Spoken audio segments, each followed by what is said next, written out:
रसूलपुर क्षेत्र में 3 दिन पूर्व छात्रा को गोली मार हत्याकांड का खुलासा आईजी सतीश गणेश ने प्रेस वार्ता में बताया। पिता ने ही की बेटी की हत्या। एसएसपी सचिंद्र पटेल के कुशल निर्देशन में गठित टीमों का 48 घंटे में सफल अनावरण। हत्या में प्रयुक्त तमंचा 315 बोर व एक जिंदा कारतूस भी बरामद। कारण पुत्री के फोन पर किसी युवक से बात करने और पूछने पर न बताने से आया था गुस्सा। फिरोजाबाद ज्ञात हो कि 23 अक्टूबर 2020 की रात्रि को थाना रसूलपुर क्षेत्र प्रेमनगर डाक बंगला गली नंबर 2 में एक 16 वर्षीय छात्रा की 3 युवकों द्वारा गोली मार हत्या करने की बात पुलिस को मृत छात्रा के पिता द्वारा बताई गई थी। मामले में मौके पर एसएसपी सहित कई थानों का फोर्स आया था। गहनता से मौका मुआयना किया गया था।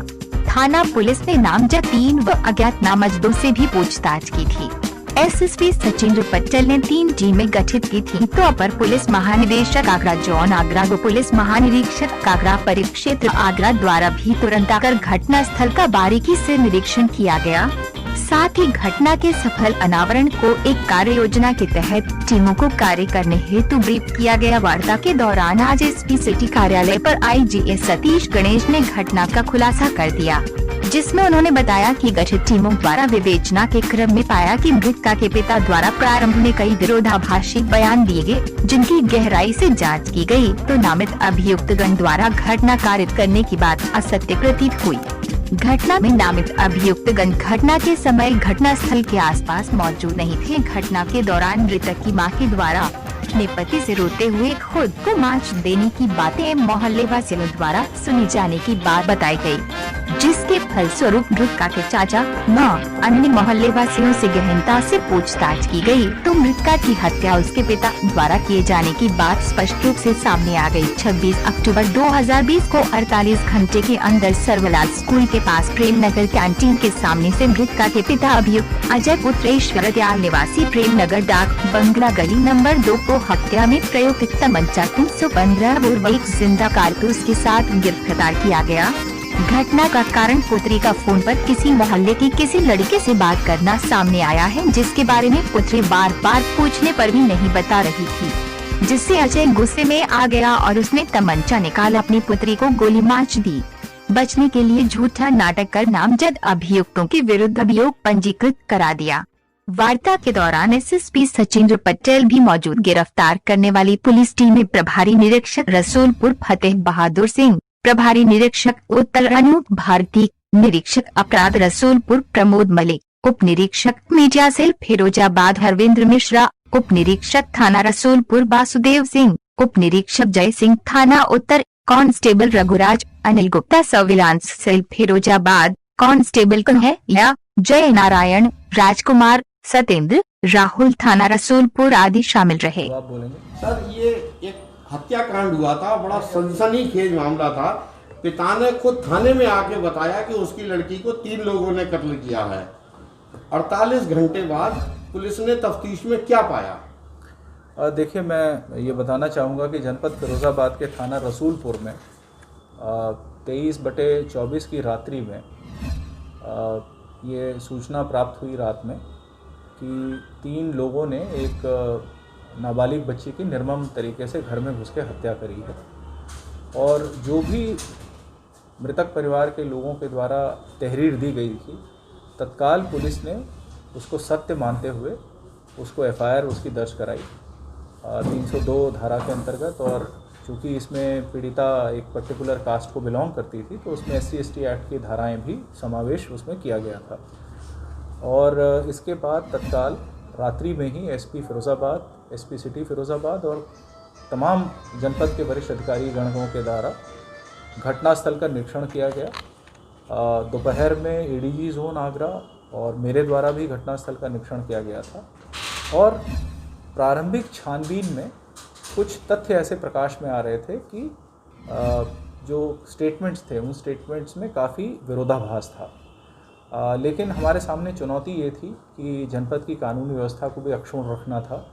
और चूँकि मृतका का जो पार्थिव शरीर था उसका पंचायतनामा होने के बाद पोस्टमार्टम की कार्रवाई चल रही थी, तो पोस्टमार्टम की कार्रवाई के उपरांत जब उसकी रिपोर्ट आई, फिर पार्थिव शरीर का विधिवत तरीके से अंतिम संस्कार हुआ।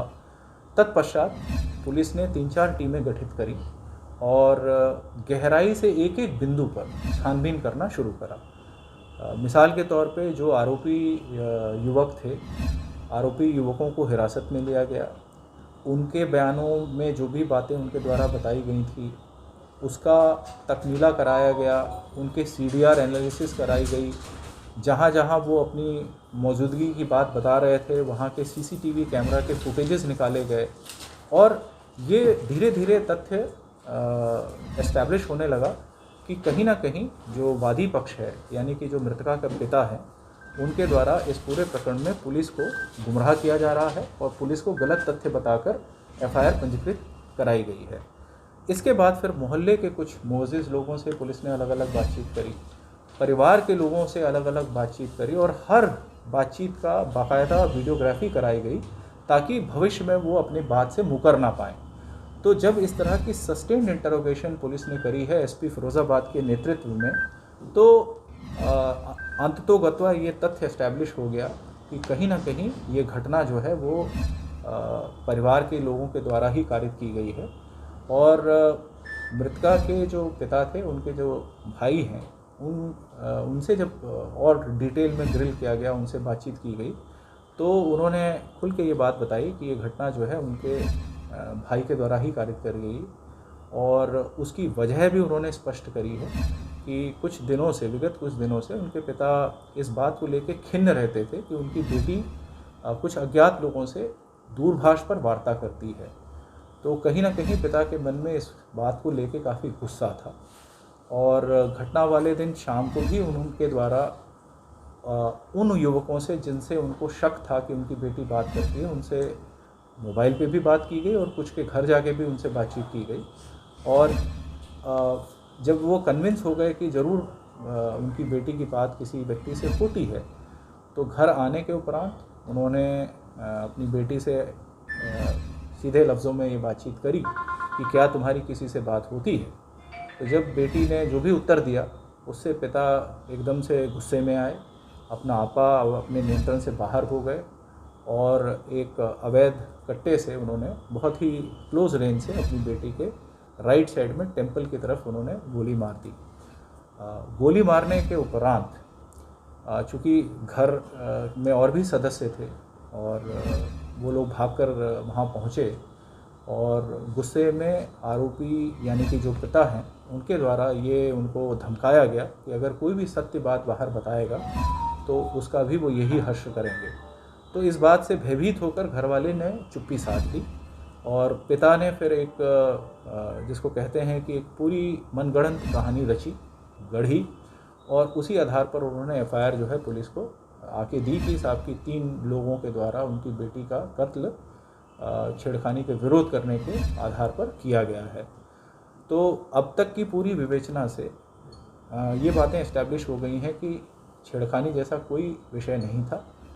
दूरभाष पे बात होने की बातचीत तो आई है जो कि CDR से भी पुष्ट हो रही है, लेकिन इन 3 युवकों को जिनको नामजद किया गया है उनका किसी भी प्रकार से इस घटना में शरीक होना नहीं पाया गया है क्योंकि उनकी मौजूदगी कहीं और भी पाई जा रही है। तो एक व्यक्ति एक समय पे एक ही स्थान पे हो सकता है, 2 अलग अलग स्थानों पे नहीं हो सकता। और इन सब तथ्यों को एकत्रित करने के उपरांत जब पिता को फाइनली मतलब पुलिस ने कस्टडी में लिया और पिता से पूछताछ करी तो उसने अपना जुर्म कबूल कर लिया और जो वेपन इस्तेमाल किया था 315 बोर का अवैध तमंचा है वो भी पुलिस ने उनकी कस्टडी से बरामद किया है। अब वो फोरेंसिक एग्जामिनेशन के लिए उसको बैलिस्टिक एग्जामिनेशन के लिए भेजा जाएगा और जो बाकी विवेचना है उस विवेचना को भी और आगे बढ़ाया जाएगा। सर, फिरोजाबाद जनपद में देखने में आया है कि कई लोग पुलिस को गुमराह करने के लिए नेम्ड FIR कराते हैं जिसमें दोषी तो बाद